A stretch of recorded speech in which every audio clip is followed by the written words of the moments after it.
নমস্কার সবাইকে, সিম্পল লাইফের নতুন ভিডিওতে তোমাদের সবাইকে স্বাগত। আশা করছি স্কিপ না করেই শেষ পর্যন্ত একদম সাথে থাকবে। তো দেখো, আজকে আমার বর বাজার থেকে শঙ্কর মাছ কিনে এনেছিল। আর এই মাছটা অনেকে হাউস মাছ বা শাপলা পাতা মাছও বলে থাকে। তো কে কী নামে ডাকো সেটা অবশ্যই কমেন্ট করে জানাবে। আর কারা কারা এই মাছটা বেশ ভালো খাও সেটাও কমেন্ট করে জানাবে। তো দেখো, আমার বর আমার মা এই মাছটা খুব পছন্দ করে। তো আজকে যখন আমার বর বাজার থেকে এই মাছটা নিয়ে আসলো, আমার মায়ের কথা ভীষণ মনে পড়েছে। আমাদের এলাকাতে না এই মাছটা খুব একটা পাওয়াও যায় না। তো আমার বর তো দা বটি নিয়ে একদম মাছ কাটতে বসে পড়েছে।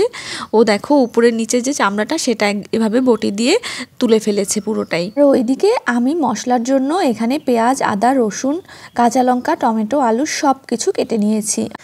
তো বাজার থেকে একসাথে খুব বেশি মাছ মাংস কেনা হলে আমার বর এভাবেই আমাকে মাছ মাংস কেটে দিয়ে সাহায্য করে। তো যাই হোক, কড়াইতে দেখো আমি তেল দিয়ে দিয়েছি। পুরো রান্নাটাই সর্ষের তেলে করব। তো সেই জন্য আমি এখানে তেলটা গরম হওয়ার পরে তেজপাতা আর সাদা জিরে ফোড়নে দিয়ে দিয়েছি। তো আলুটা একটুখানি ভেজে নেব। আমি মায়ের কাছ থেকে জেনে নিয়েছি কিভাবে এই মাছটা রান্না করতে হয়। আমি কখনো এই মাছটা এর আগে রান্না করিনি, এটাই প্রথমবারের মতো। তো আলুটা একটু ভেজে নিচ্ছি। তো আমার মা বললো যে এই মাছটা 2-3 ভাবেই রান্না করা যায়। কেউ চাইলে মাছটা একটু হালকা তেলে ভেজেও নিতে পারে, আবার একসাথে মশলার সাথে মাছটা মাখিয়ে নিয়ে একবারেই বসিয়ে দিতে পারে। তো আমার বর যেহেতু হাতে মাখা মাছ সবসময় ভালো খায়, তো তার জন্য আজকে একবারে সবটা মেখে ঝেঁকেই বসিয়ে দিয়েছি। আর আমার একটু রান্না করতে আজকে দেরিও হয়েছিল, যেহেতু আজকে ছুটির দিন ছিল। বাজার থেকে অনেকটাই মাছ, সবজি, মাংস কিনে এনেছে। তো সবগুলো প্রসেস করে ফ্রিজে রাখতে রাখতে অনেকটা দেরি হয়ে গিয়েছে, যার জন্য একবারে হাতে মেখে বসিয়ে দিয়েছি। তো দেখো, মাছ কিছুটা আমি এখানে ফ্রোজেন করে রেখেছি, আর কয়েক টুকরো মাছ এভাবে নিয়ে নিয়েছি। মাছটা মাখানোর আগে আমি একটুখানি লেবু দিয়ে ভালোভাবে ধুয়ে নিয়েছি, কারণ এই মাছের গায়ে একটা আষ্টে গন্ধ থাকে। আর এইখানে দেখো, টমেটো, আদা, রসুন, পেঁয়াজ, কাঁচা লঙ্কা সব একসাথে মিক্সার গ্রাইন্ডারে গ্রাইন্ড করে নিয়েছি। তো সেটাই এবার মাছের গায়ে দিয়ে দিলাম পরিমাণ মতো হলুদ গুঁড়ো, আর দিয়ে দিয়েছি লঙ্কার গুঁড়ো। এটা নর্মাল শুকনো লঙ্কার যে গুঁড়োটা সেটাই দিয়েছি। ধনে জিরের গুঁড়ো দিয়ে দিচ্ছি।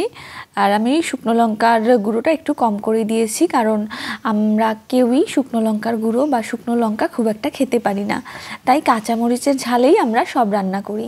তো এবারে দেখো, সর্ষের তেল দিয়ে দিয়েছি, পরিমাণ মতো লবণও দিয়ে দিয়েছি, তারপর মাখিয়ে নিচ্ছি ভালোভাবে। তো মাছটা মাখিয়ে নিলাম। মাখিয়ে যে কিছুক্ষণ সময় রাখবো সেই সময়টাই ছিল না। অলরেডি এই মাছটা যখন আমি রান্না করতে এসেছি তখন প্রায় 1:30টার মতো বেজে গিয়েছে। তো আলুটা ভাজা ভাজা হয়ে যাওয়ার পর ওই তেল আর আলুর মধ্যেই আমি মাছটা একেবারে দিয়ে দিয়েছি। আর এই শাপলা পাতা মাছ কিন্তু একদম মাংসের মতো করেই কষিয়ে ভালোভাবে রান্না করতে হয়, কারণ এই মাছটার একটু গন্ধটা চওড়া। আর দেখো, আমি কিন্তু ভালোভাবে কষিয়ে নেব এবারে। আর এই মাছটা একটু বেশি ঝাল লবণ না হলেও কিন্তু ভালো লাগে না। আমি যেহেতু কাঁচামরিচের ঝালে রান্না করছি, তাই কালারটা ঠিকঠাকভাবে আসেনি। যদি বাবার বাড়ির খুব কাছাকাছি এলাকাতে থাকতাম তাহলে এখন মায়ের জন্য মাছ পাঠিয়ে দিতে পারতাম, বা মাকে বলতাম যে চলে আসো। কিন্তু আসলে দূরে থাকলে তো আর সেটা হয় না। আমার মা ভীষণ পছন্দ করে এই মাছটা। আমরা যখন মামা বাড়িতে যেতাম তখন আমার মামা এই মাছটা মায়ের জন্য এনে রাখতো। তখন আসলে এই মাছটা খাওয়া হতো ছোটোবেলাতে মামা বাড়ি গেলে শীতকালে। আর আমার বাবার বাড়ির এলাকাতে এই মাছটা খুব একটা পাওয়া যায় না, তার জন্যই মূলত মায়ের কথা বেশি মনে পড়ছিল। আর দেখা যায় এখানেও সব সময় ওরকম পাওয়া যায় না, যে হঠাৎ হয়তো বা এরকম বাজারে ওঠে।